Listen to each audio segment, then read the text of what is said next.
All right, Pat, go ahead. And we are the Coalition, loud and proud, outrage porn free, civilly disobedient media, broadcasting live from the Worldwide Coalition Radio Network here in the bunker at an undisclosed location, putting aside our New York identity, burning our New York Yankee t shirts, and refraining from using any words that have the letters AW in them. Facebook.com/The Coalition Radio, on the mighty, mighty Twitter at Coalition_radio, the mothership coalitionradio.us, and our new front page, kind of our television page for this week of soft opening for our new studio, our new network, coalitionradionetwork.com. So, folks, I'm going to ask you to bear with me. Joel, who is our producer, has done a fabulous job of constructing an infrastructure that's been pretty resilient this week, despite my best efforts. We're attempting to do this where I'm in the bunker, and Joel is at, my God, he's managed to make it through the border crossings. You know, he's managed to make it over the razor wire multiple times between the great state and Commonwealth of Massachusetts and the state of Rhode Island and Providence Plantations. I believe the song that we all want to listen to this week is Life During Wartime. This ain't no party. This ain't no disco. This ain't no fooling around. So if we have a few kind of loosey-goosey things here, bear with us. Joining me on the line right now is, well, one of the adults in the room at the Libertarian Party. His name is Ken Wellman. Everybody knows him. He is the technical guru really behind everything, as well as one hell of a libertarian. And he's kind of agreed to join me late night to have a little bit of chat. We're going to share this with some people. And, you know, people, if you want to message us with questions, we do hope to have live call-in capability within 24 to 48 hours. That's the next step in the migration of this network. So, Ken, first of all, thank you for joining me tonight on the fly like this. That little rumble that you might hear in the background, Ken is also at an undisclosed location surrounded by file servers. I'm assuming, are these rogue file servers in the sense of the Matrix? Well, I don't know about that, but they are. We use them for a number of different things. They provide things that, well, there's some personal projects, and then of course the other thing there is some of the back end development work we do for the LP, trying to make sure that if something goes haywire, it doesn't frag any of our actual production systems. So we oftentimes kind of call this the pre-dev site. It is a development environment built straight off of eBay for the low price of $6,000. It's a ridiculous setup, and it works great. It's just kind of loud. No, that's excellent. Give us a framework, if you will, for your IT responsibilities that you've largely adopted, if for across the great LP ecosphere.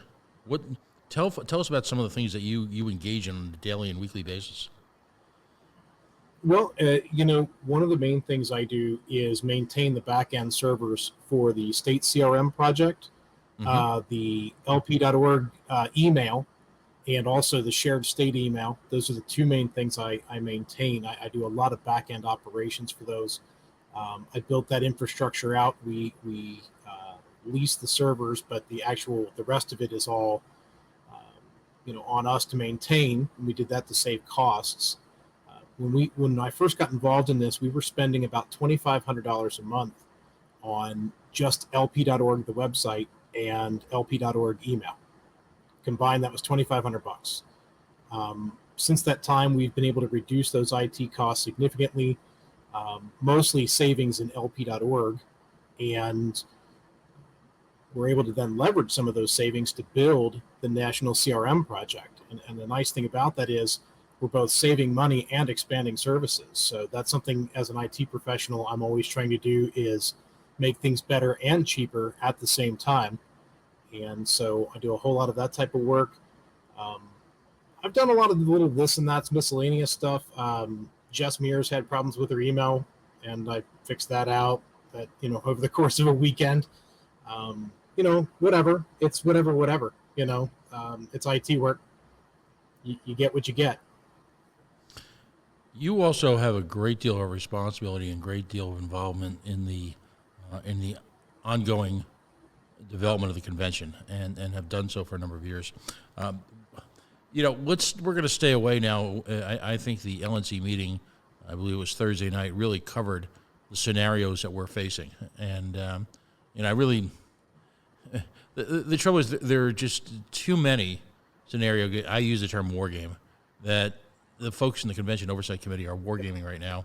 Um, to I mean, you could endlessly lose yourself in the what ifs and how do we do this and why don't we try this. I mean, we're faced with if you will, a set of bylaws that are fairly straightforward as to our approach, and it calls for an in-person convention. Other than that, right now, there's a lot of possibilities, a lot of potential, and a lot of issues that have yet to be faced because of time constraints that have and edicts that have been issued by the government.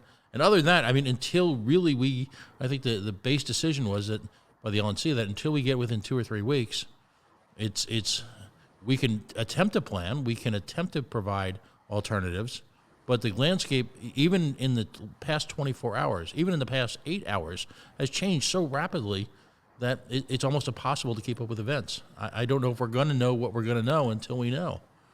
Yikes! So let's Tell you, Pat.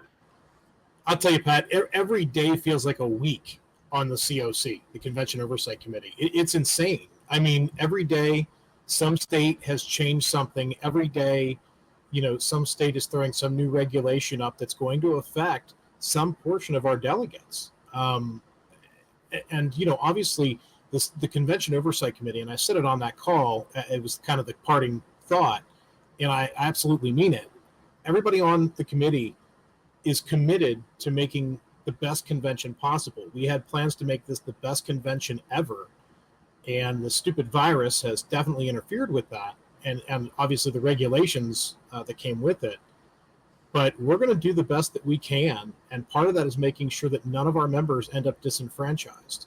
And that's a big deal for me and for the COC members. We want to make sure that our delegates get heard. And so that is the real struggle here with all of this, is making sure that whatever we do, everyone who's supposed to be entitled to vote is able to vote. And that's the real struggle. If we end up in a complete lockdown situation where nobody's allowed to leave their house, which, I mean, the direction we're going is still that direction as a country. Nobody's lifted any of these things yet. They only get worse. That's going to be a technical nightmare. You're going to have to try to get 1,046 people on a conference call, and that's not going to be any fun. I'm Pat, I'm sure you've been on conference calls with 20 people trying to talk at the same time. Right. Imagine 1,046. It's going to be ugly. So we've got a lot of things we're still working through, and as things change on a day-to-day basis, we are able to strike some things off the list, and sometimes we're able to add a few things, but we do have a general direction. We're definitely pushing toward, obviously we want to get as close to the original plan as possible. Right, and it's what in a sense what we really don't want to do is tie up resources in the party that could be used to proactively address a lot of the issues of the day. What I mean by the issues of the day are the civil liberties issues, the issues of the duopoly, ballot access, all of these things that we, in a sense, have a captive audience for, that we can raise in this time of chaos. The Libertarian Party, I like to say, is undergoing through a proof of concept right now. For the handful of naysayers who are really doing a superficial analysis, who call this the great era of the collective, where government is proven to be a necessity to solve problems, what great conversations, and the emphasis of conversations is proving, is that this is a wonderful opportunity to show that the libertarian philosophy could have prevented a lot of the damage caused by an organic virus. And absolutely. Right. Pat, I'll tell you, I don't mean to interrupt you, but this has been a hot button issue for me. Every libertarian comes to this party for their own reasons, right? In some way, they've been slighted by the government unfairly, and that's how they end up here. And so oftentimes, different libertarians have different priorities based upon that particular slight. I came here originally because I got involved actively because of the Kelo decision, where the government said, oh, no, it's cool if the government just takes your property and sells it to a developer for $1. That's cool. No, that's not cool. And that's how I got here. That's how I got involved. And over time, that's evolved. And since 2004, 2005 or so, or excuse me, 2012, 2013, 2014, one of my big issues has been the Fourth Amendment, which has been eviscerated. We don't have any privacy rights anymore. In this past week, I will tell you that I have become an abolish the FDA libertarian. This is ridiculous. You had one job. You had one job, and you failed. And not only did you fail, but you're actively harming people. The FDA and the CDC are actively working against the interests of public health, which is in direct violation of their charter. And I will tell you, I spent a lot of time in the past few days fighting on Facebook against some of the various things going on. But every time, in whether it's a conservative group or a liberal group or whoever I'm arguing with, when I say the CDC, the FDA have failed, abolish them, no one has come back and said, oh, no, we need them. It's the first time in history that I've ever seen a conversation when I say abolish an entire agency that somebody's like, oh, but what about the children? Or what about the roads? Or what about the whatever? This is the first time ever that we have an opportunity to actually say with legitimacy, and everyone agree with us, that the FDA and the CDC have absolutely failed. They should be abolished. They are actively causing harm right now. And there you go. These are the issues that we should be spending our time focusing on in a positive, informative manner. That conversation needs to be had with every American that you come into contact to or that you have social media access to. And again, I emphasize the positive. We don't want to be lecturing people from other political organizations or other political philosophies about what should have been. We want to, as you just did, provide the information and the perspective that's been missing from the body politic really my entire life. And I'm older than you. It's the notion has always been that, you think back to the Obama days, your federal family. If that doesn't make your skin crawl right now, I'm not sure, if in fact I can reach you. But your federal family has spent trillions on allegedly isolating us from any potential harm. We're way beyond nanny state at this point. They existed to protect us from this. And we predicted all along that protection would not succeed in the absence of competition, in the absence of outside perspective, that's simply issuing edicts. Look at California. It was revealed in the last day or two by the Los Angeles Times that the state of California, in the wake of, during the Schwarzenegger, if you will, regime, we're talking a few years now, but not that far away, in the wake of a series of natural disasters, had actually instituted a board which had then gone out and spent tens of millions of dollars on, are you ready? Masks and respirators in anticipation of just this type of scenario. And what's happened is, because they went out and bought the money, of course, what didn't they budget for? They didn't budget for maintenance. So you have literally in warehouses in California, respirators and all sorts of devices that were allowed to go out of date. So we spent the money. We had a good idea, if you will. If you could take a deep breath and assume that the collective force of government should somehow be involved in this. Okay, they went out and bought it, and then, as is so typical, it was a vapor idea. It disappeared. It became boring all of a sudden. And the Jerry Brown administration specifically pulled away the few $1 million a year necessary to do that. Now, the problem is simultaneously, just like in student loans and just like in so many other areas, not only did they fail, they didn't allow other people to participate. And when you look, I mean, Ken, what about these? Companies are prohibited because of certificates of needs, or because of, the government deciding how many of these we needed, that they were going to micromanage an industry, and on top of that, tax medical devices. Yeah, and the certificate of need stuff is something that's real hot right now. That's another area where we can definitely have a win right now. In Kentucky, there was a study done 2 or 3 years ago about the effects of the certificate of need program in Kentucky. Some states don't regulate everything. Kentucky is one of the states that regulates everything as far as the number of beds, depending on the different levels of care. There are 5,700 and change beds fewer in Kentucky than there would have been otherwise had there been competition. And in my part of Kentucky, up here near Cincinnati, we have actively seen the certificate of need program keep a new hospital out of the area that would have been built now, that would have had beds. And some say, well, that was only an inpatient facility, or excuse me, only an outpatient facility. Well, beds are beds. You can convert a bed. The main thing is having the space and having it set up for medical procedure. And then from there, it's a matter of converting it to whatever you need it to do, which is actually happening at many hospitals around the state right now anyway, right? They're all running around changing their outpatient into an inpatient facility, and that's great. But there's 5,700 beds we could have had here in Kentucky. And since this whole thing is about flattening the curve and not overwhelming our system, well, how about we help make it so the curve doesn't have to be quite so flat and not make it so the number of beds is artificially limited. That's an antiquated system. The idea behind it was, competition in medical care is bad.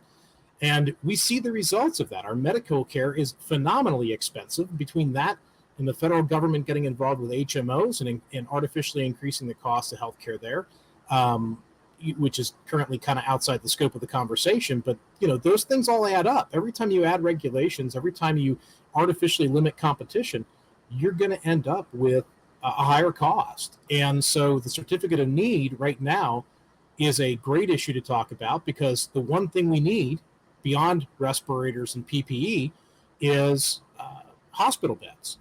And, by the way, I don't know, Pat, if you saw the news today, in the state of Ohio, the governor came out and begged the FDA to approve some new technology that an Ohio-based company has come up with that actually sterilizes PPE, specifically the face masks, for reuse. And they can do that several times, and they can sterilize. Each machine can do 80,000 masks a day.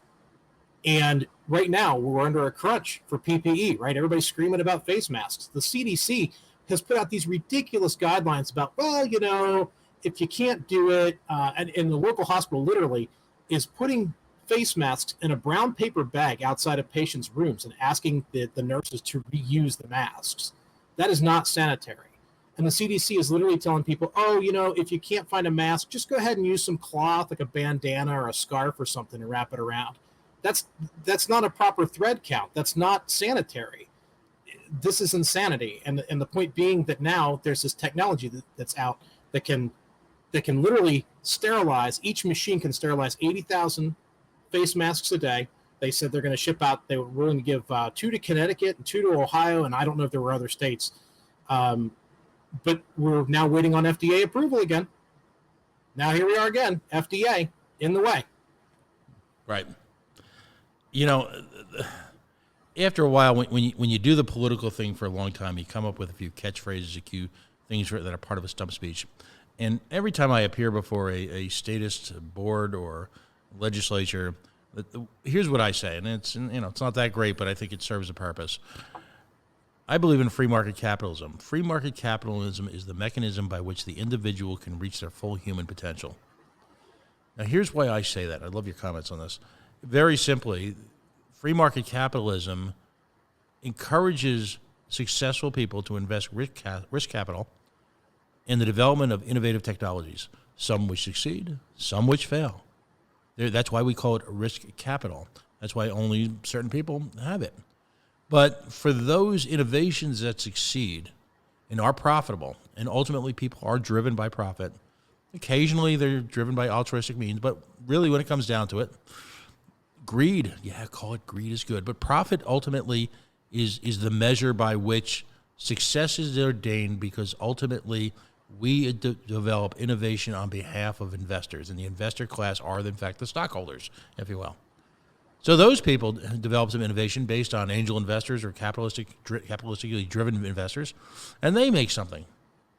And then all of a sudden, this new breed of innovators, it could be Silicon Valley, it could be, the Cambridge, Massachusetts biotech, it could be the Durham, the Research Triangle in North Carolina.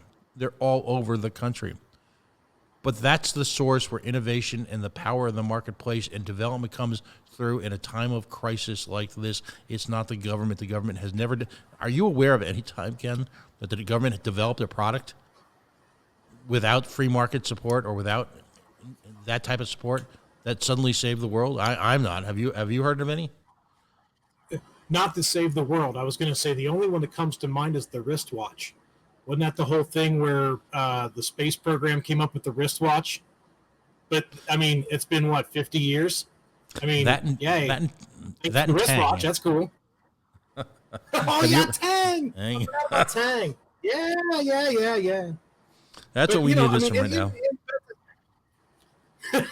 Hey, you know what? If we all had Tang right now, I hear Tang solves the coronavirus too. Yeah, there you go. No, seriously. A clean fish tanks and solves the corona crisis. Well, to your point, right? Let's go back, and I'm going to keep beating up the FDA because they suck. They stopped private companies from developing tests for over 30 days, right? What's the number one thing everybody says we should have been doing? Testing. What's the number one thing the FDA succeeded at? Stopping getting tests out. That's the number one thing they failed at. Why do we have to have all these lockdowns? Oh, we didn't test soon enough. Well, thanks, FDA. Thanks a lot. Thanks for the lockdowns, buddy. And then we've got, these companies coming out with innovations. The FDA shutting them down. The FDA is not helpful.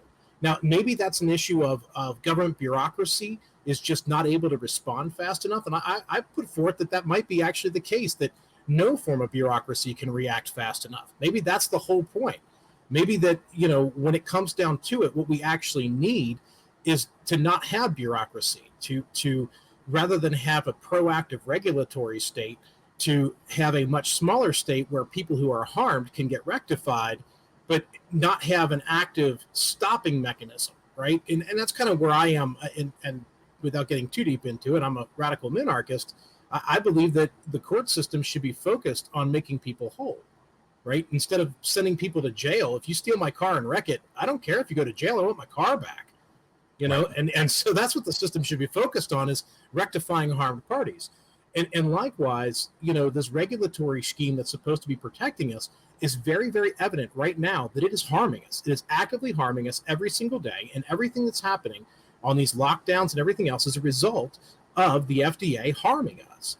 And whether it's the private tests, for that matter, you mentioned the altruism, right? These public research hospitals were shut down too. Right? They do it for notoriety, which is a different form of greed. But the point being that they were shut down too. They're public institutions and they were shut down. How stupid is that? And then we had the testing issue. We've had, and actually there's still now. Oh, I remember they made it. They decided they're not going to let you buy a test. Consumer at-home testing is going to be banned. What does that mean? If I have to get a test, I have to leave my house. You idiots! You're trying to make me stay home. Now you're telling me I have to leave to go get tested. This is idiocy. It's absolute lunacy. And so I don't know. I'm definitely frustrated, obviously, as you might be able to tell. And the FDA is hurting every single American right now, every day, all day, and they're still in the way. And hopefully the governor making a public plea will speed up the approval of these machines that can sanitize face masks and make it so that we have a 1/3 less burn rate on PPE, which is part of the critical issue we have right now on the whole flattening the curve. So hopefully a governor making an appeal can speed things up, but who knows? Right now, there is such a scrum amongst individual state governors. It was revealed last week by Massachusetts Governor Charlie Baker that he was actively involved in a price war to get protective material for his workers. Guess who he was in a price war with in order to buy materials? The federal government. I don't know this. I was going to say, I don't know this particular story, but I bet it was FEMA, because I've been hearing about this in other states. FEMA's outbidding everybody for face masks. Right. pondered that for a moment. Yeah. The funny part is about that. So again, Ohio's governor, who is I'm no fan of him, by the way. I mean, I keep bringing him up, but he's the one that keeps doing stuff. That's why in this region. So that's why I keep bringing him up. Specifically asked Trump. He's like, "Hey, man, I tried to buy face masks, and the government, the feds, swooped in and outbid me." And he's like, "Oh, we'll stop that. That's not what we're gonna do." And his typical Trumpism. Yeah, no, that's we'll stop that, but it's still happening. And then, right. Of course, the latest thing from Trump is the whole, well, we're not going to help states that aren't on board. What? You're not going to help states because the governor of Michigan is a Democrat and is critical? That's insanity. You're literally putting lives at risk. That's stupid. Well, and so, that's the realm we're in now, is that, people with big egos are willing to let people die because they got their feelings hurt. Think of this as nothing less than the Puerto Rican crisis a year or so ago on a grander scale. Ultimately, Trump picked winners and losers based on fealty. It's been reported, of course, anecdotally by multiple sources, that the way to get Trump's attention right now is to engage in sort of a PR, a charm offensive on behalf of Donald Trump, so that you can save the lives of the people who live in your state. Regardless of political philosophy underpinning an individual presidency, I'm not sure if in our American history there's been a president more ill-prepared to lead in a time of crisis than Donald Trump. You're not wrong. So my congressman is Thomas Massey. He's actually my congressman. Wow, and, there you go. And I've known Thomas Massey since before he was a congressman. When I was running statewide for office in 2011 for state treasurer on the platform of abolishing the state treasurer's office, because in Kentucky it's stupid. He was out running around telling all of his stories about all the good things he was doing in local government and what he was able to accomplish when he was working in local government. And I struck up a friendship with him because a whole lot of it was cutting costs and looking at ways to make things more efficient and get more for less, which is right up my alley. As we started out in this conversation. And so I've followed Thomas for quite some time. And the president today came out and tweeted and just bashed him and called for Republicans to throw him out of office because he had the audacity to demand that on a $2 trillion pork bill, which is what that thing is, it's $2 trillion, of which 1/8 gets put back in the American public's pocket, and he's buying the American public with 1/8 of that. The other 7/8 is going to mostly bunk. He had the audacity to say, hey, before we take a vote, there is a constitutional requirement for a quorum. Can we have a quorum? And ideally, could we actually have a roll call vote? Now, he lost the roll call vote thing, but he did force them to have a quorum, and that's in line with the Constitution. And Pat, you've led a state party. You've been to national conventions. You've been a part of a body that's deliberating. Quorum's important. It actually protects the rights of all the members of the body, which, since these are ostensibly our representatives, is representing or protecting our rights. So the idea that he was doing something terrible by saying, hey, if we're going to put $2 trillion in debt on the national debt, we should probably do it the legal way and actually have a quorum.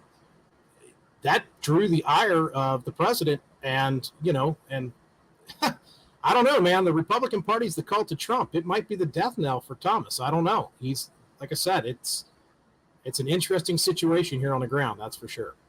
Well, I mean, let's hyperanalyze the Republican Party for a moment. I mean, this is a party, again, that was in part the petri dish that formed the Tea Party. The Tea Party was formed to reduce the size of government, bring more individual control back to the citizen. Has, flash forward, let's harken back to a simpler time when Rand Paul got engaged on the Senate floor as and basically spent a day and a half on the Senate floor reading everything from the Constitution to the Bible and everything else in order to hold up the kind of federal legislation that's just passed in a whirlwind yesterday. The Republican Party objected strenuously to the quantitative easings that took place. But even before this crisis, we're engaged in what I call a stealth quantitative easing, squeeze, over the past 6 months in the lead up to this, where they were essentially giving liquidity to the stock market to keep an upward flow on people's 401ks without any real public discussion or debate as to the impact of that fiscally. That's what the Republican Party's been doing. The Republican Party, of course, was opposed to foreign adventurism. We know where that's gone. Essentially, the Republican Party in the last 2.5 years, as they were finally given power, they were given the keys to the family car, and given everything that they claimed they needed to be successful, have accelerated a process of the destruction of our currency, have engaged in trade wars, have engaged in foreign adventurism, have blown up the deficit, have engaged in an outright attack on the First, Second, and Fourth Amendment by supporting things like red flag laws. Clearly a constant attack on the Fourth Estate, on the First Amendment, literally putting journalists' lives and journalists' careers, regardless of how you feel about the bias of the media, an unprecedented attack on their value, and they are valuable. Essentially, the Republican Party, in a trade-off for political power, have destroyed every single claim to their legitimacy, all for a cheap 2.5 year, train ride. No, Pat, this is a cycle, man. Listen, I will tell you the cycle. 1964, 1980, 1994, 2010, and the next time around is 2024. In each of those scenarios, you had a Republican in that particular scenario running on the tenets of small government, very libertarian, right-leaning, but libertarian principles. And that goodwill, that political capital that gets invested by good, liberty-oriented people, friends of mine, gets invested in these movements.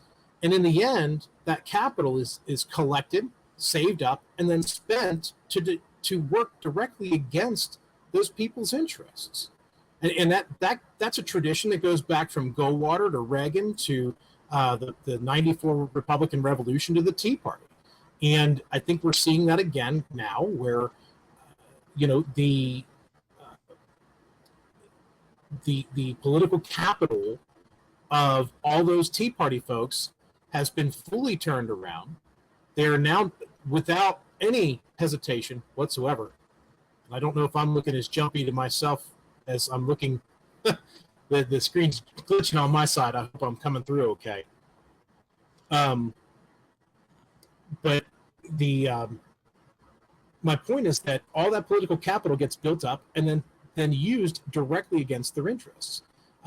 Said simply, that is why I am not a Republican, nor have I ever subscribed to the change it from the inside philosophy, because there's nothing to change from the inside.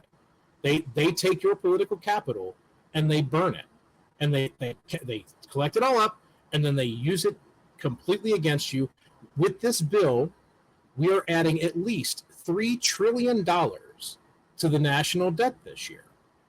And that's that's the outcome, is that we had $1 trillion already in the budget that was deficit that would be added to the debt. And now we've added another 2. And now apparently the latest news is apparently Pelosi and McConnell, also my senator, who obviously I'd like to forget his name, are working together on yet another coronavirus bill, which God knows how much that'll be, Pat. I mean, look, the only thing we really need is tests, and we need tests and PPE, and that's it. We need to get a handle on this. Mass testing. The South Koreans showed a model where we didn't all have to cower in our homes in fear. The Germans are also not cowering in their homes in fear. Widespread testing, consistent testing. The South Koreans did use some big data type stuff and tracking people on phones, which I don't know, I'm not real happy about. But compared to locking everybody in their house, that's a debate. That's a debate to have. Which was worse? but the point is that locking everybody in their home isn't working.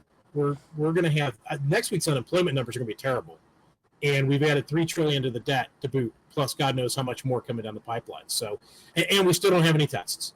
So, you know, Right. other than destroying the economy and, you know, still having no tests, they're doing a great job.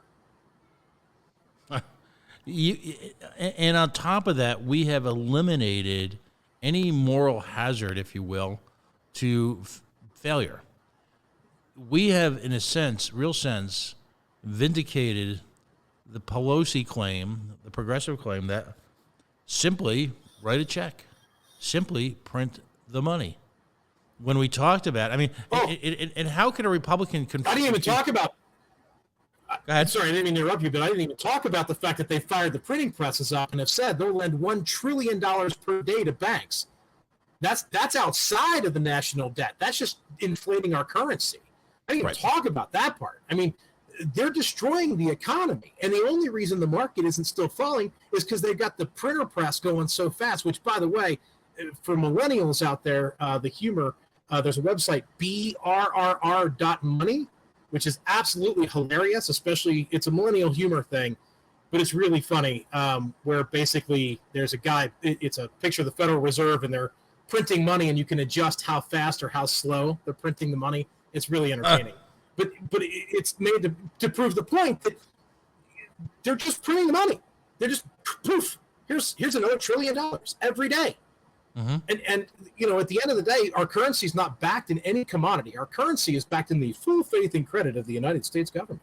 Right. Which at this point, how they're handling the coronavirus, I'm pretty sure that the hoarding of toilet paper may turn out to have been a better investment, because the toilet paper is going to be worth more than the money that was used to buy it. Yeah. And these are lessons that were openly discussed by the Republican Party in as recently as 3, 4, 5 years ago. The entire opposition to the Obaministas and in the recent presidential election of Hillary Clinton was based purely on these issues. And cynically, they turned around. Show, Pat, what it goes to show, Pat, is that they'll talk these issues all day and night when it suits them, right? When they're the opposition party, they'll be more than happy to talk about all the ways they wouldn't be spending that money. When they become the majority party, and we have historical time and time again, we see this, when they become the majority party, they spend like drunken sailors too. And for that matter, it's almost an insult to drunken sailors. They don't even spend that much. It's ridiculous. And again, it just goes back to why I've never bought into it. You know, when I first got involved in politics, I looked at the history of the parties. I got here because my father pressured me into voting for Bob Dole in '96. Yeah. That's how I ended up here. I mean, wow. You know, and I regretted that vote as soon as I cast it. In Kentucky, with the electronic machines, you push this big green button that said vote. And as soon as I pushed that button, I went, man, I voted for a dude that refers to himself in the third person. And, you know, it's just one of those things that the Republicans have never been serious about these issues. They use them. And all that political capital gets built up behind the very people we claim to have as enemies, the fiscal conservatives claim to be enemies. Who gets the benefit of this, man? It's Mitch McConnell. It's now he's passed, but McCain, you know, they're the oligarchs of that party, and they're the ones who get to save up all that capital and use it however they want to. And so if you're playing around the Republican Party, just know that all your political capital, especially if you're in Kentucky like I am, rolls up to Mitch McConnell. And that is why I would never be a Republican, no matter what. And make no mistake, it's the same on the Democratic side too, right? At the end of the day, the Democrats, your political capital is rolling up to people like Pelosi. And you know, Debbie Wasserman Schultz and those types, right? There's party oligarchs that run the show. And, you know, that's why, for instance, Bernie could never get the Democratic nomination, because he's not in the in crowd there. He's not one of them.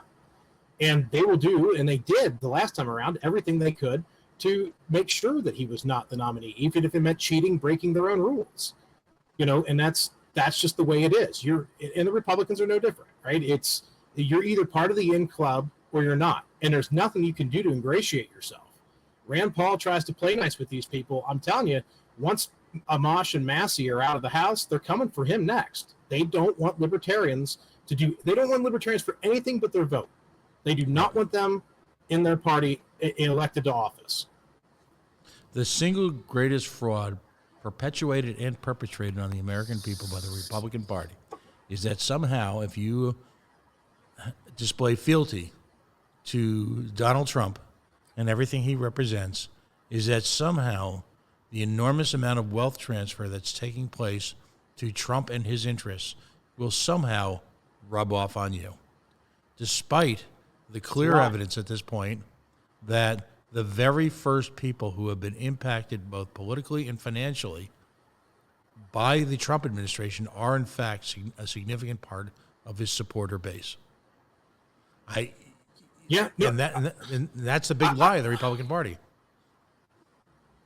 It is, and I'll tell you, with this whole thing, with the massive amount of printing of money, and everything that's going on, a friend of mine tonight said, what we're witnessing is the death of the middle class.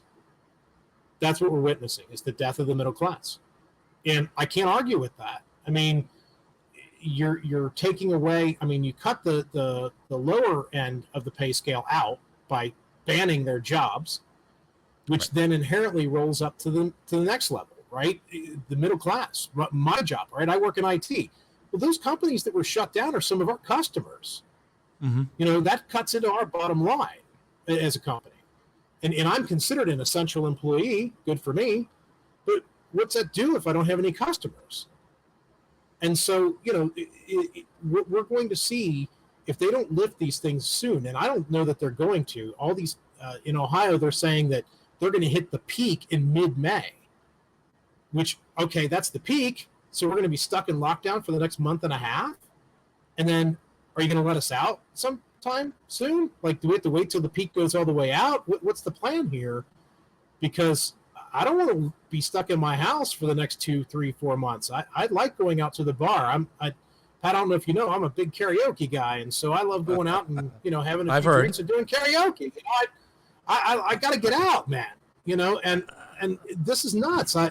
I was supposed to be at the Libertarian Party of Minnesota's convention doing karaoke right now. That's what I was supposed to be doing. And I'll make a confession online here. I had actually looked forward. I'd never done karaoke, ever. And the notion of me standing in front of people singing is so fundamentally appalling to me that I was literally working on my own personal therapy to summon up the courage at one of your events, one of the great libertarian karaoke events in Austin, to actually, if you will, lose my karaoke virginity. Ironically, nice. You know what song I was going to do? What song? There's a little ditty called "Life During Wartime" by Talking Heads. Okay, I know the Talking Heads, but I don't know that song. Once you hear it, in other words, this ain't no party, this ain't no disco, this ain't no fooling around. No, okay. You'll know this song once you listen to it, and it is eerily prescient. I don't know if Joel's listening online, if he wants to bring that up and play that at some point, it would be interesting. That of course would probably blow up my YouTube relationship. But it's on the interwebs, it's on YouTube. There's a movie called Stop Making Sense. What if he plays it backwards? Right, that was the big thing. Back in the '80s, you played all the songs backwards to hear the subliminal lyrics. I'm old enough to remember when the Beatles were played backwards. Okay, so let's let's put it in proper perspective. Getting back to the original point of our conversation, what I'm asking my friends in the Libertarian Party to do, and I'm going to ask you to ask this, is in a sense to channel all this frustration about the convention and to channel all this frustration about the events that we find ourselves in, and to channel all this frustration about individual campaigns you might be supporting right now, and take this message that, in fact, the libertarian philosophy in supporting the free market and supporting innovation and supporting personal excellence and allowing for body autonomy and self-ownership would have created a country that would not have been inoculated, for lack of a better term, against the coronavirus, but would have been in a much, much better place to support itself. The FDA, as you pointed out, has become a death penalty for so many Americans. Yeah. And at this point, I'm tired of listening to people refer to, the 18th century meatpacking houses and a variety of novels that were pretty provocative at the time. There are so many examples, and I'd love your reaction to this, of privately organized, privately funded review boards that act in ways like, for lack of a better term, Yelp, that are far more adept at forcing companies to respond to the marketplace in engaging in good behavior, if you will, than anything the government has actually accomplished in the last century. I mean, can't the private sector govern itself? It can. When I first got involved in my very first campaign, I was a campaign manager. And one of the big things we talked about was Underwriters Laboratories. Underwriters Laboratories has been around for a very long time. You see the UL listing on the back of an appliance. What that means is they tested those appliances, that particular configuration, and that product is certified not to burn your house down. That's literally what UL certification is. This product will not burn your house down. That's great. Awesome. And speaking of regs, and I knew I was forgetting one, the FDA has decided that we're allowed to use drinking alcohol, ethanol, as hand sanitizer, but only in certain scenarios. You've got these, again, private sector companies saying, hey, there's a issue with supplying hand sanitizer with isopropyl alcohol, which is made through a chemical process. All these distilleries out there are like, hey, we can distill alcohol. Like, we can do that. And the World Health Organization basically says anything over 160 proof is enough to kill the virus. So the FDA has decided to put out some regs, and I bring this up because what brought this up was helping candidates. I was helping one of our candidates here in Kentucky craft some language around this. The FDA is saying, okay, distilleries, and the ATF's involved too, distilleries, you can go ahead and distill for hand sanitizer. But even though the World Health Organization says 160 proof, 80% is enough, we're going to make you do 97.4, I think it is, percent, which is an extremely high percentage. It's actually very difficult to get to, obviously, because the way things work, right? When you concentrate, you have less of it, and you also have to get a hold of denaturing agents to make it actually, immediately toxic to drink it. And the problem is there's actually a supply problem with that denaturing, and there's a cost, and it's just a leftover prohibition nonsense. It's like, man, we are in a crisis right now. We need certain things, right? What's the best thing that you as an individual can do right now? Social distancing, obviously easy. Stay 6 feet away from somebody. It's easy. The next thing is good sanitary practices. Well, what makes that easier is having hand sanitizer. I've got a container in my car of hand wipes that are alcohol hand wipes, 70% alcohol, right? That's high enough to kill. Well, actually, that's not high enough to kill the virus, is it? 80% is what's needed. I just realized that's not high enough to kill the virus. So I'm going to have to go supplement that with some higher. I just realized the math on that. I'm like, wait a second. I've been diligent about using this, but it's not high enough to kill the virus. Crap. Now that's not good. Go to a local college and go to a grain party. All right, grain alcohol party. I mean, I live in Kentucky, man. I can get some high grade stuff. That's what somebody was like. Oh, they don't even distill that high. I'm like, yeah, they do. Yeah, they do. Everclear. Here in Kentucky, you can get it at 196 proof. So, but the point is that, and by the way, you get really drunk really fast on that. I'm aware of that. Why? Yeah, I've never touched it. And friends of mine have told me anecdotally. Yes, exactly. but the point is why create these regulations? Why enforce these regulations today, right? These were all originally enforced for tax purposes. Right now, collecting taxes, is obviously the last concern. Some sort of balancing of the budget is the last concern of the federal government right now. They just passed we got $3 trillion new debt this year. Yay! Oh no, I've robbed you of $1.50 in taxes. Okay, why not just let us get the hand sanitizer, right? This is another simple, easy thing that's common sense that the FDA is yet again in the way of. So we've got hand sanitizer, the machines to clean PPE. We've got the tests, which are not allowed to be sold to individuals in their home, and were delayed by over a month because of the FDA. I mean, the only thing the FDA didn't have a hand in was screwing up the number of beds. Like, that's the only part of this mess that the FDA did not have a hand in. And that's on the states, honestly. That's their fault with certificate of need programs. So I don't know what to say other than the FDA is the bad guy. They're the ones that screwed this all up, other than the number of beds. There you go. In order to save the village, we had to burn it. We regulated ourselves to death. And for some people, unfortunately, that's going to be literally. Right. And we eliminated any potential response. I used to talk about the worst case scenarios, which of course would involve foreign invasion, some type of global war, where we didn't have the manufacturing capacity to respond to it.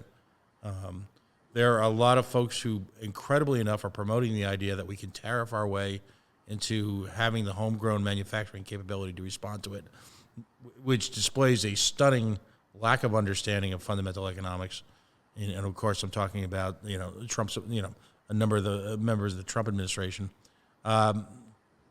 We have also created an economic environment where it's impossible to do this, but it hasn't been because of foreign competition per se. It's because of our currency, our labor laws, our educational system have left us without the fundamental workforce trained well enough to engage in everything from machine tooling to production. It's left us with a currency that is just grotesque, and an educational system that has failed us. And so, we've relied now on the service environment, the service economy, and we've sort of relied on the design portion of the manufacturing economy. Now all of a sudden we find the error of our ways because we're looking to people who are involved in the same crisis to produce for us.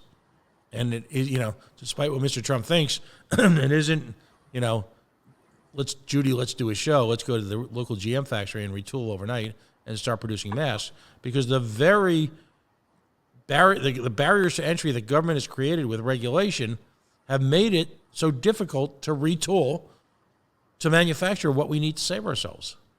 I have seen the enemy, and he is us. The media has been calling out for Trump to use I forget what it stands for, the DPA, the whatever act that lets him, direct production, I think it's called, to use that. If I was him, I'd be like, what? All regulations on producing this stuff that we need is off for the next 15 days. Go. For the next 30 days. Go. We're done. As long as you're producing quality stuff, we're done. We're not playing the FDA approval game. We're not playing the CDC approval game, right? If you have the means and the ability to do this and do it right, do it, because we need it. And, the Chinese, and we can say some things about Chinese quality, but they were able to throw a hospital up in 10 days. I mean, in the U.S., like, the building permit process takes like 6 months. And it's ridiculous. I mean, they're able to build an infrastructure to handle it. Now, there's plenty of other problems with China, don't get me wrong, but the point is that the regulations that we have are killing us, that we could literally have hospitals being built right now. We know that in New York City at this moment, there is a major hotspot. someone you and I know, Pat, Alex Merced, is literally in the hottest spot in New York City. Right. And he's, hunkered down. And I bet that right now Alex is wishing, man, I wish there was another hospital here. I bet everybody in that area is thinking, man, I wish there was another hospital here.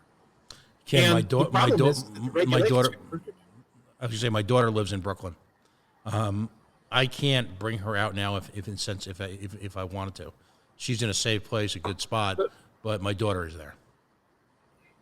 And Pat, I'm sorry. I hope everything works fine for her. And the upside is, Pat, I'm assuming your daughter is probably younger than me. I don't know how old you are, but I think you're just a little bit older than me. I don't think it's a whole lot. And so, the reality is, and that's the interesting thing. This virus is weird. It's really an interesting thing that it basically takes. If you take a chart of the flu virus, you chop off the bottom end of it, and then you add that on to the top end as far as age.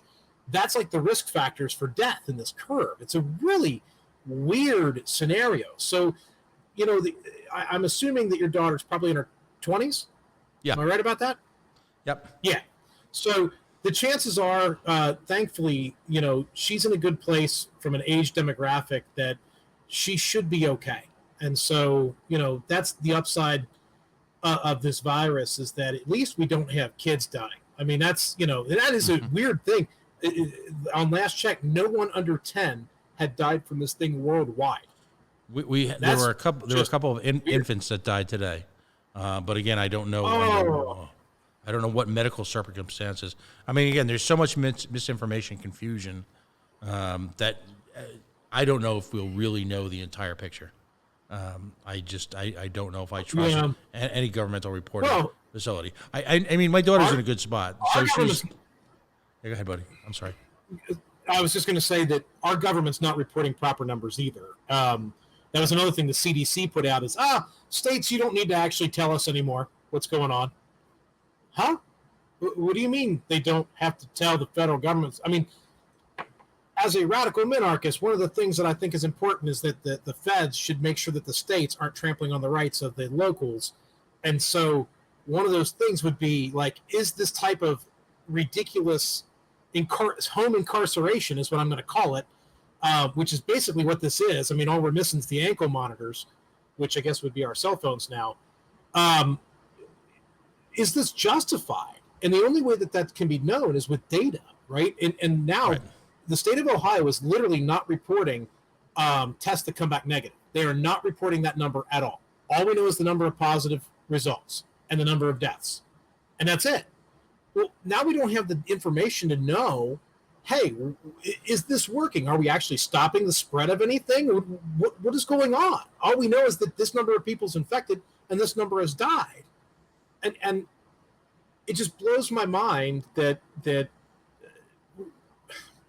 we need the information, because the information, I made this analogy earlier today, and I used a medical one on purpose because it's the doctors that are driving this whole everybody stay at home, everybody at home forever. If you break your finger, right? One way you can stop having a broken finger is to amputate your arm. That's probably not the best way to get rid of your broken finger. It's probably better to set it and let it heal. And what we need is a more precise solution to the problem. Not everybody's stuck in their home for the next 6 months. That is not a real solution. That is just overreaction and panic. And, on the upside, I did see today apparently some clinical trials of using plasma from people who have recovered from the virus that have the antibodies in the plasma is apparently working. So we may be on the cusp of a cure for this thing. That would be awesome, because I got to get out of this place. I mean, I love my family. I mean, seriously, and my wife's in the same boat, right? We're all like stuck in the house, man. I got 3 kids, 2 adult kids, one minor child, and me and my wife, and we're driving each other crazy. And it's only been a week and a half. Because we all, every human being needs space, man. Every human being needs some space, and being forced to be together is awful. It's just too hard, and we try to make it fun. We try to play games, we try to make it fun. but at some point, man, I mean, and my wife did this the other day. She just got in the car and went for a drive. Didn't go anywhere, just drove, just to get out for a bit, right? And then I mentioned, I think I went to the store last night because I needed some powdered sugar for. Actually, it's my birthday yesterday, which is the other thing. Happy birthday to me! I'm in isolation, or home incarceration, or whatever this is, and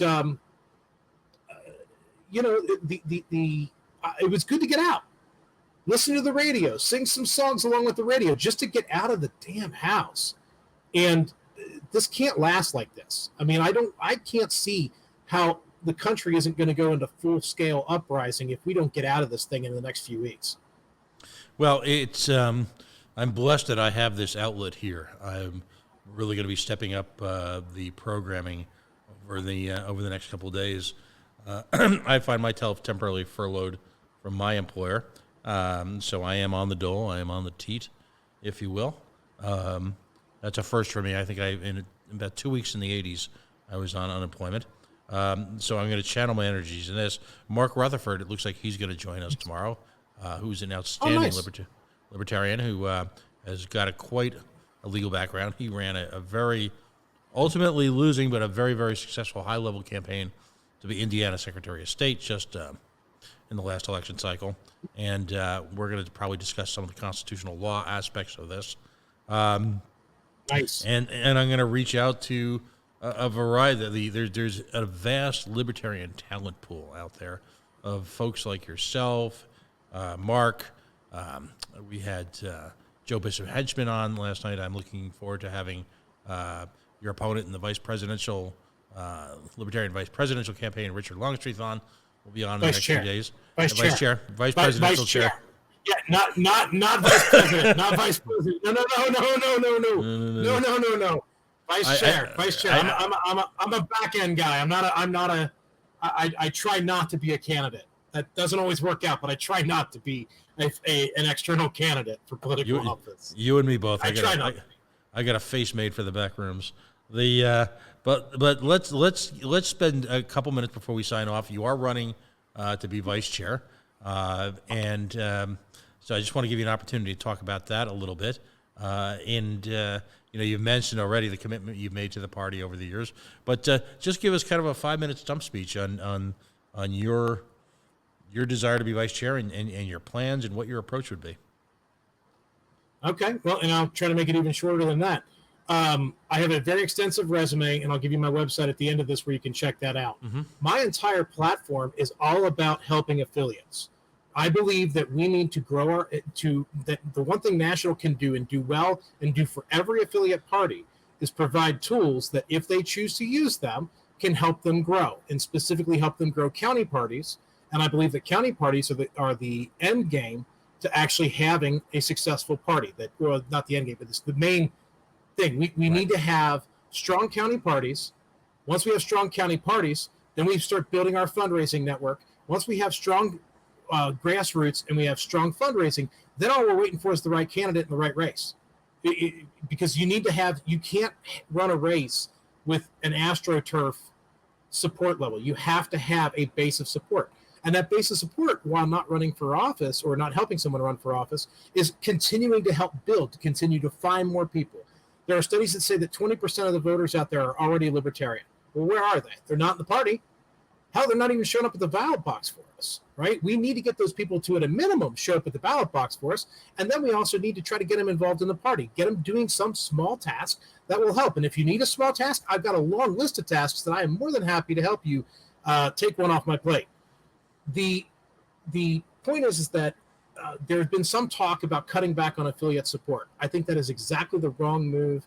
I want to see us continue what we're doing. If nothing else, I'd like to see it amplified because we could go faster if we had more resources, but at a minimum, keep where it's at. And that's pretty much it.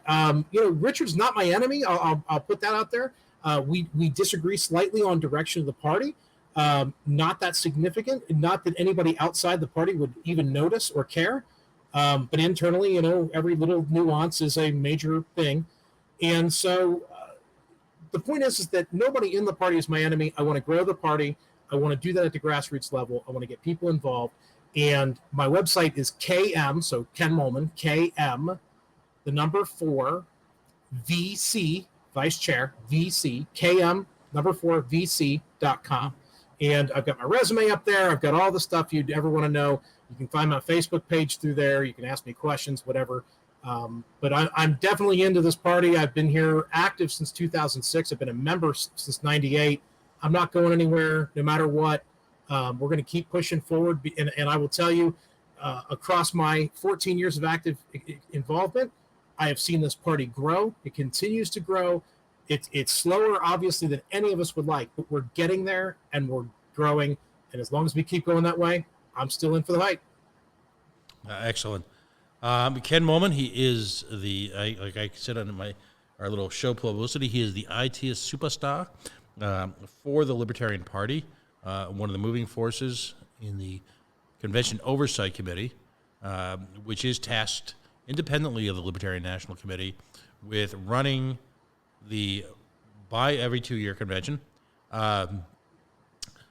faced with incredible challenges that are continue to develop as we speak, a moving landscape that we're beyond cats being herded. We're beyond really any normal analogy when you're looking at an event that has become increasingly spectacular as the years have gone on. High hopes for the meeting in Austin, but now we're facing challenges, and I'm going to continue to ask people to, rather than obsess about what's happening in Austin, there are great minds working on it that will present us with an alternative base once the situation has become to some degree static. And I would just continue to ask people to channel their energies into the crisis at hand, supporting people in your community, your family, your loved ones, your community, using this as a teachable moment for the libertarian philosophy in a subtle, friendly way. We talk about the Larry Sharp method, if you will. We're not here to win arguments. We're not here to humiliate people. We're here to plant the seed that our philosophy would not have prevented the virus. I believe that this was an organic event destined to happen, outside of the control, really, of any mere mortal. But in this country's reassessment, after this is over, and there, to quote a bad 1970s movie, there's got to be a morning after, and there will be a morning after. We need to be, as a party, in a position within our communities to advocate for the type of changes that the establishment was so quick to introduce and clearly still has a great distaste for, and clearly would like to go back to their old sinful ways once this is over, as we all as a nation go into the sort of post-traumatic, if you will, forgetfulness that is so common for Americans. Witness 9/11, witness the 2008 economic collapse. We're engaged in a lot of the same behaviors that brought some of that to us. Let's not do it this time. Let's, as a party, focus on what's important and do the right thing. Ken, listen, first of all, thank you for joining us tonight. I mean, we were, Yep.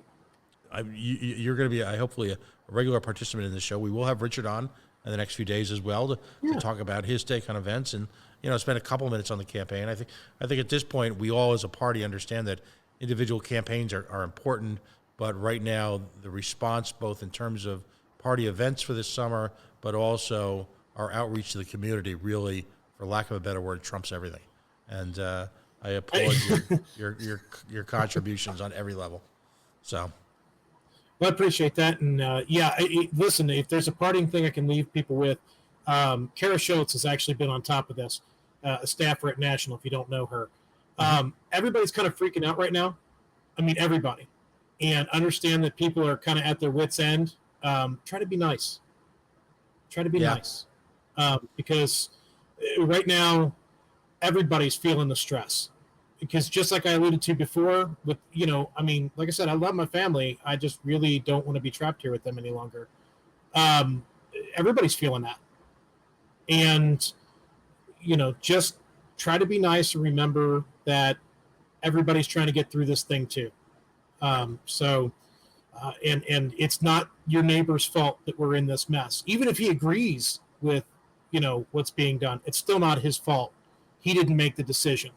And so I'll just point my anger right back at the FDA who put us here. So it's that's a how it time. went. No, it's a great point. It's a time to be kind for all of us.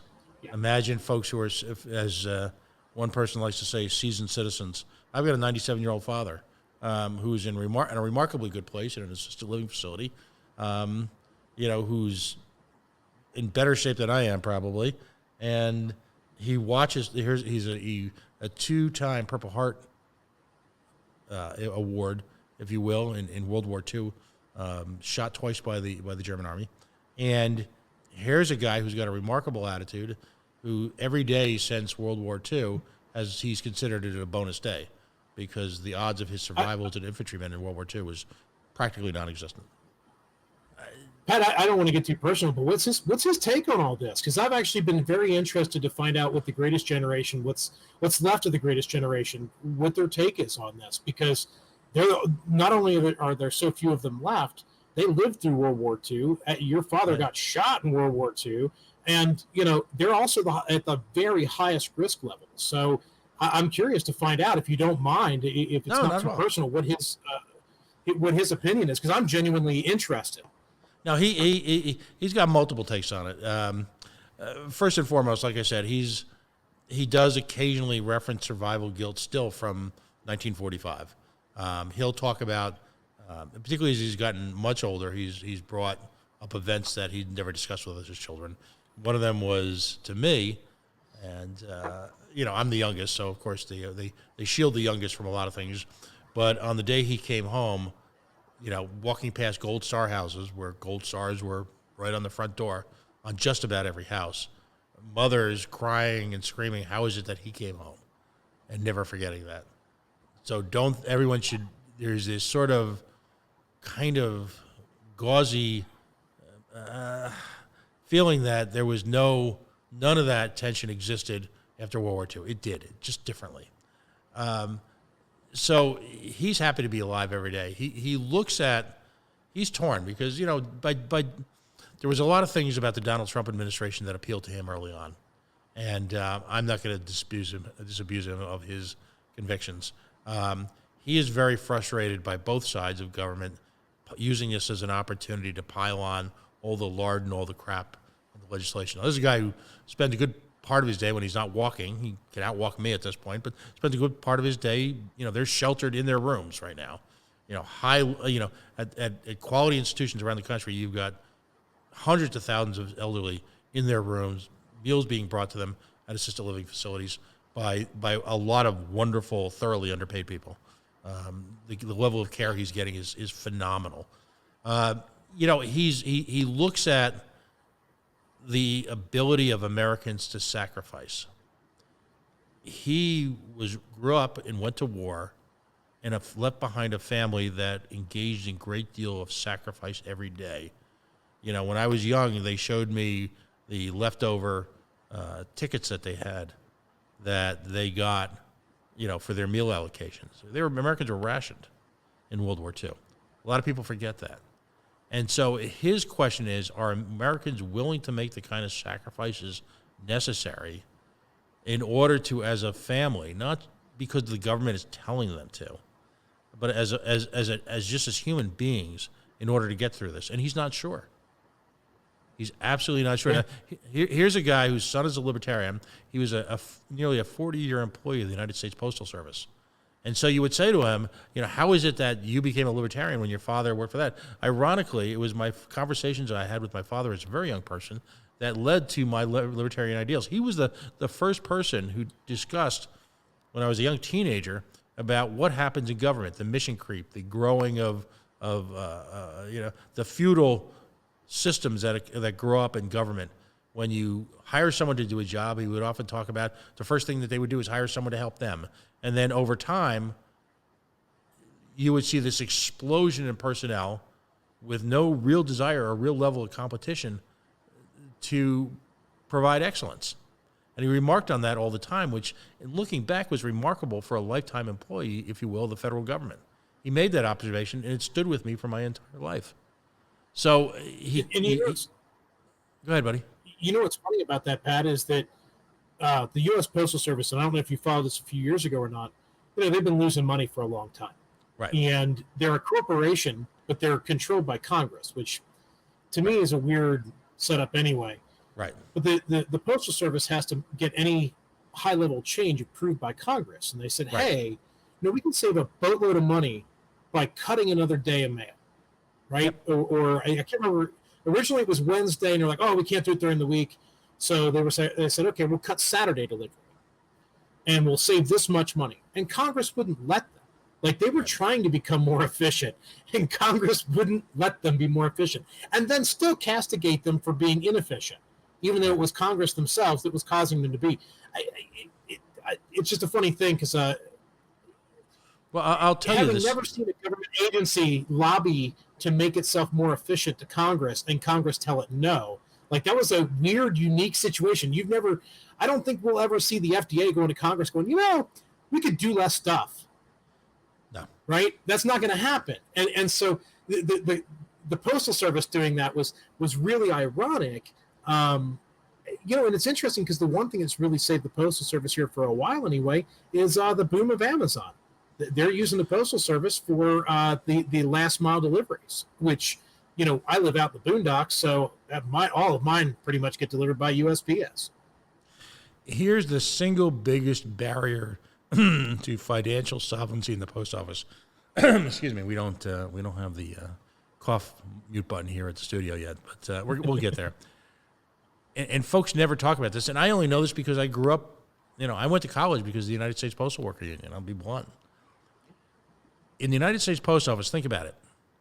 The United States Post Office, by law, has to deliver a first-class letter to every community, to every household in the country, regardless of whether that route is profitable or not. And they have to do it at the same price. They are expected to maintain post offices in communities around the country, regardless of whether they're profitable or not. And if you want to see a congressman react, try closing a post office in a community and watching the fur fly. So UPS and FedEx, to whom they're often compared to by folks who say, well, the post office sucks. Listen, I'm a hardcore radical libertarian, but the post office, if it is going to be sold off or spun off, that's another issue. But ultimately, until you address those two issues, UPS charges a different rate to ship a package from me to you as it does to me to David Demarest, who's one of my favorite libertarians, and we ship stuff back and forth. It just does. They're allowed to do that. They're allowed to charge based on whether or not they can make a profit of it. The post office can't do that. The post office can't wake up tomorrow and say, hey, Ken, sucks to be you. We're closing the post office. No mail for you. Too much. Right. They don't get to do that. So you've created this insane situation, and yet we expect great things. We expect the post office to be profitable. It's not going to happen until you address those issues. And I only know that because, like I said, 40 years in the post office, you become a post office family. And you understand the nuances just like you would in any household. So, and yet how often have you, now you pay attention. It's clear you pay attention. How often have you heard a discussion about those two issues? Now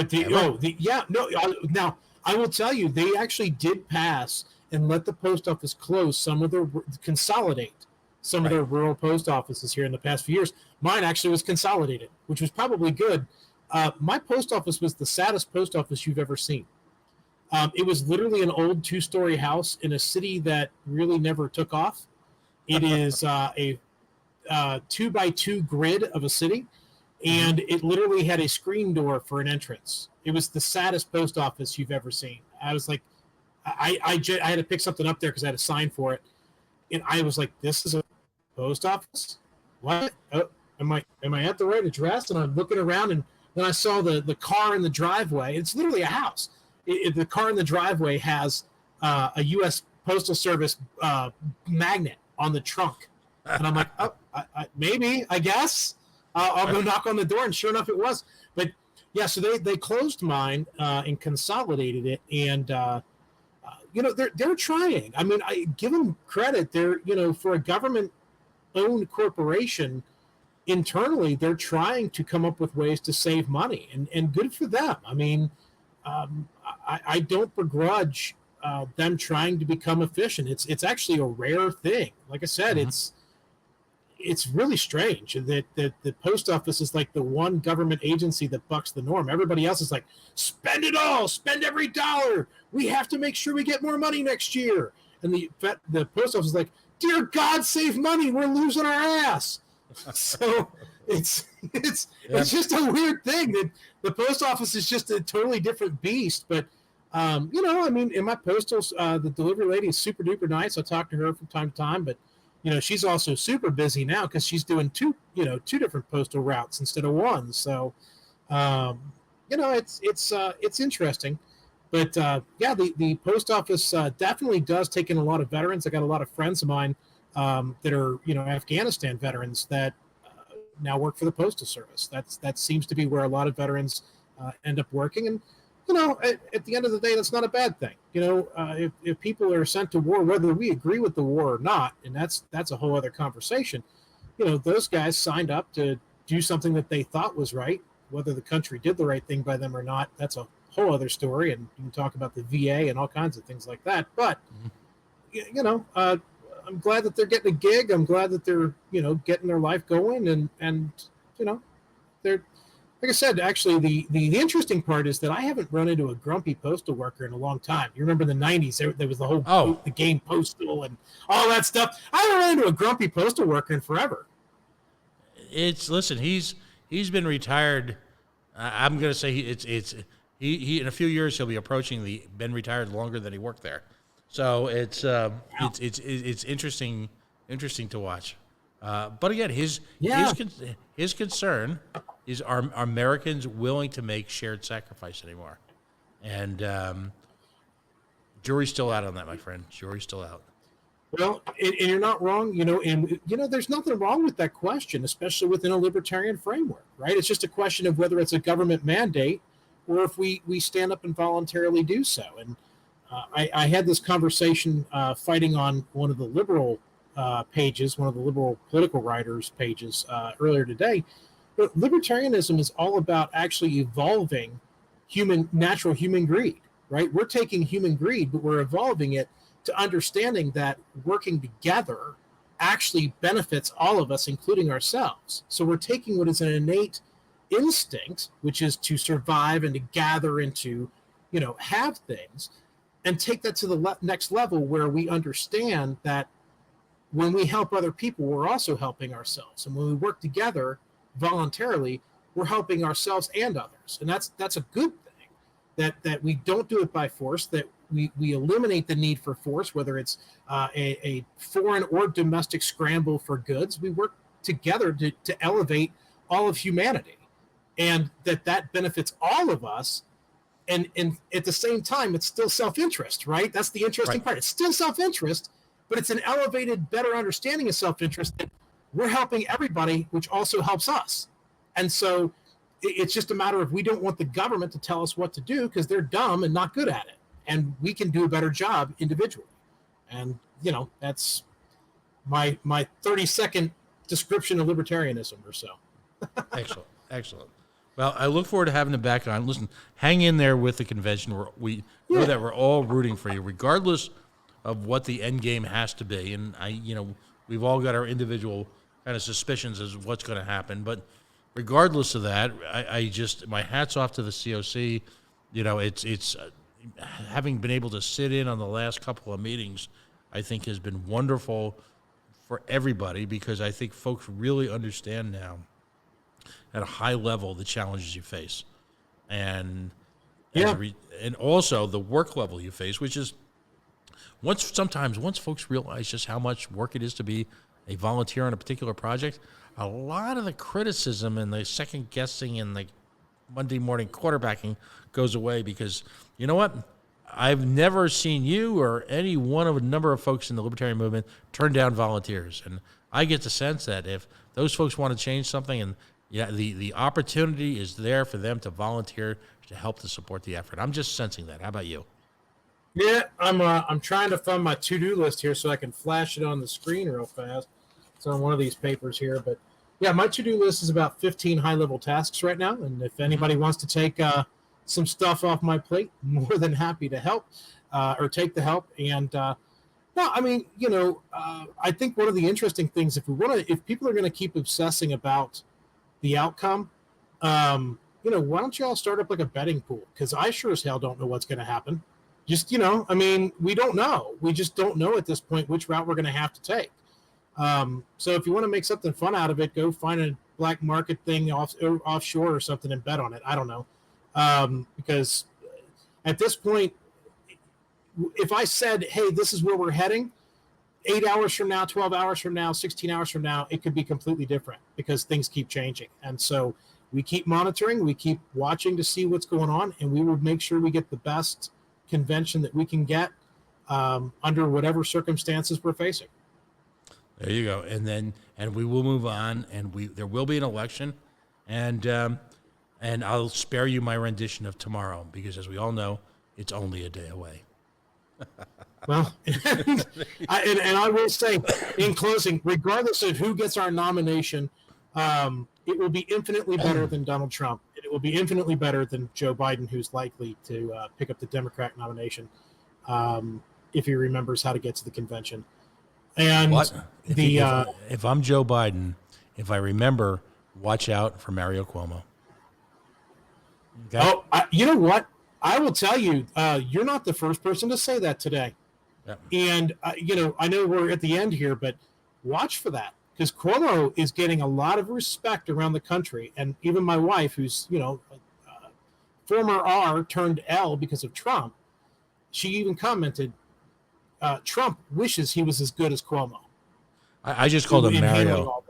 I just called him Mario out of sort of an age lapse because I still remember Mario, his father, governor of New York. I worked in New York at the time. But Andrew Cuomo, I believe, will be drafted. That's okay. I'm going to put down. It's going to be Trump versus Cuomo versus. I'm not going to predict a Libertarian candidate because I have no idea. And let's point out to folks too that we have an incredible field of candidates. I look at the diversity within a philosophy of the folks who are running, the campaigns that they've managed to put together, the financial commitment they've made to running, and the efforts that they made at simply showing up at conventions around the country, when these are all largely self-financed individuals. I think we also need, if as libertarians, we're going to reflect during these next few weeks when we're stuck at home. I think we need to put a thanks out to all of them for raising the A game. I mean, we have an amazing field of candidates to choose from. We should probably try to see if we can organize an online debate. There were going to be many debates that got canceled with all these state conventions getting canceled. The next convention in line is Texas, which obviously everybody was going to be at, but that's soon. I mean, I just got a notification from Expedia that I'm allowed to cancel that travel now. That's not exactly the best sign that they're sending me an email proactively telling me that I can cancel my travel and get all my money back. So I don't know if there's going to be another state convention, in person. I know Texas actually has a legal requirement that they have to meet. And I've been following some of that behind the scenes. But given what's going on, if you imagine, and this is one of the scenarios for the national too, having to spread everybody 6 feet apart. How much more space do you actually need in the convention hall to spread everybody 6 feet apart? Right? I mean, it took I think Daniel Hayes was telling me he calculated it. So we always say 30,000 square feet is what we need. And that's enough for the stage and the seats and all that. To do the 6 foot spacing, I think he said it was 85,000 square feet for national. I mean, that's a big jump in space. Does UT Austin have an outside football stadium? I mean, that's probably what you're looking at. We also, so there's a convention center. We were also looking, we consider other options, right? What happens if Austin or Texas continues this stuff where Louisiana, New York, New Jersey, and Connecticut can't come, right? If they still ban, and they may add other states to that list, we can't have a convention that New York can't come to, right? New York's like the third or second or fourth, somewhere in their largest affiliate. We can't say no. We can't say, sorry, New York, you're out. We can't do that. And for that matter, we can't do it to New Jersey or Connecticut or Louisiana. You can't just say, oh, well, it's too bad your state doesn't let you travel to, or the destination state won't let you come here. Too bad. We can't do that. That disenfranchises states. And so these are just some of the crazy things we deal with. That's all, in the last 24 to 48 hours, this travel ban into Texas. And it's just, yeah, we'll do the best that we can with what we have, which will be a lot clearer in about a month what that is, and do everything we can to make sure that the rights of our members are respected. And I can't emphasize that enough. I am passionate about membership rights in organizations. So, that's where we're at. And like I said, hey, start up a betting pool. Because if you're going to keep talking about it, seriously, if you're going to keep talking about it, set up a betting pool. Have some fun with it or something. Because it's not going to – look, it doesn't help to harass me and Hayes and the rest of the COC about what are we doing. Because we don't know. We've told people repeatedly, we can't answer that question until we get closer. So instead of obsessing about it, if you can't get it off your mind, do something fun with it. Channel it into something positive.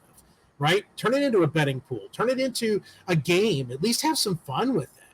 Because obsessing about it and getting freaked out and angry is not helping anybody, I promise. Right. Well, there's the entire philosophy of folks, and again, my hat's off to the people like Jess Mears and Kara, who somehow managed to maintain an incredibly even keel during these situations. How many people every week rage quit the ELP who never actually joined? That's a number I'd like to hear. That might be a new metric. It is.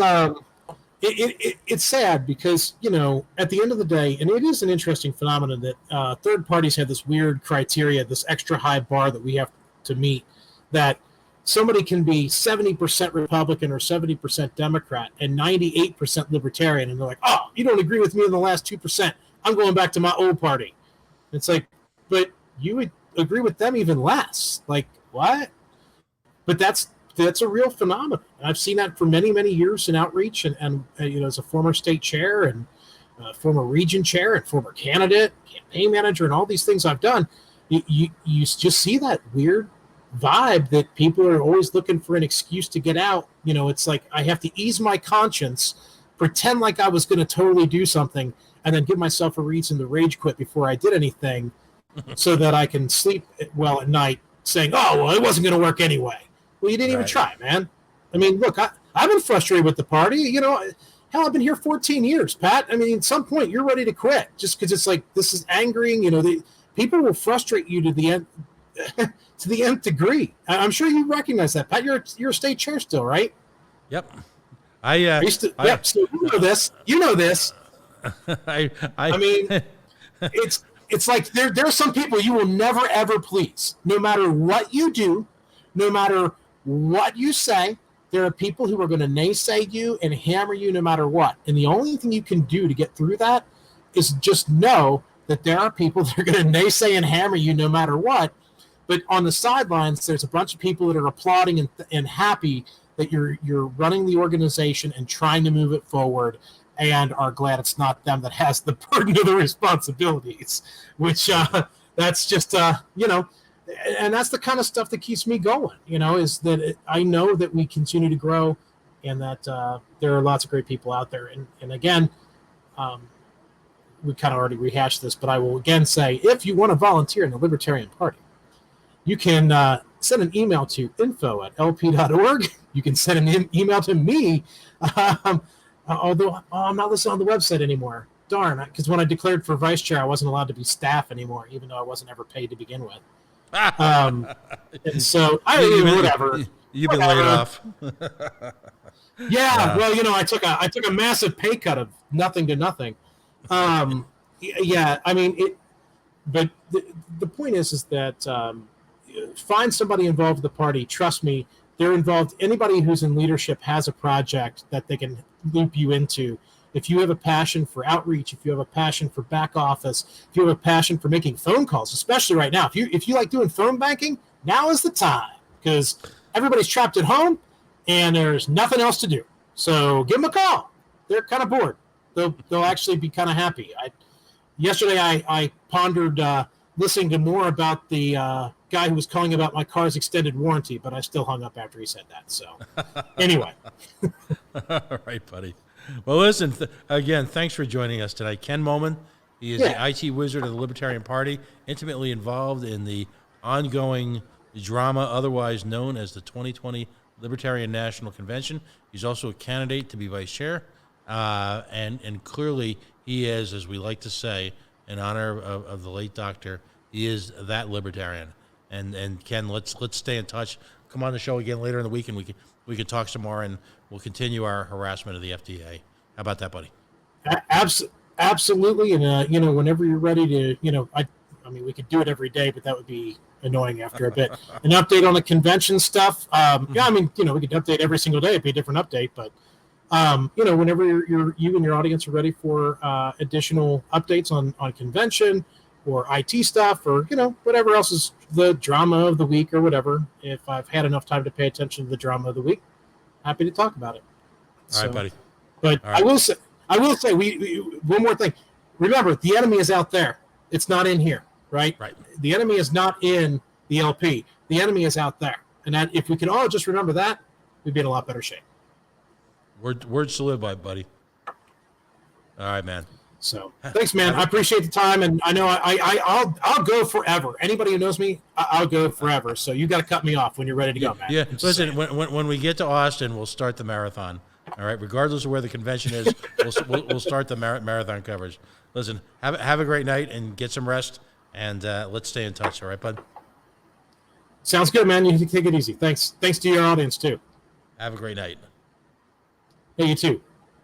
We're going to sign off now. We are the Coalition, loud and proud, outrage porn free, civilly disobedient media, broadcasting live on the Worldwide Coalition Network here at we're proud to say the Coalition Radio Network headquarters here in the bunker, deep in the heart of the city we love, Providence, Rhode Island, the Naked City, the city of, thousands and thousands of stories.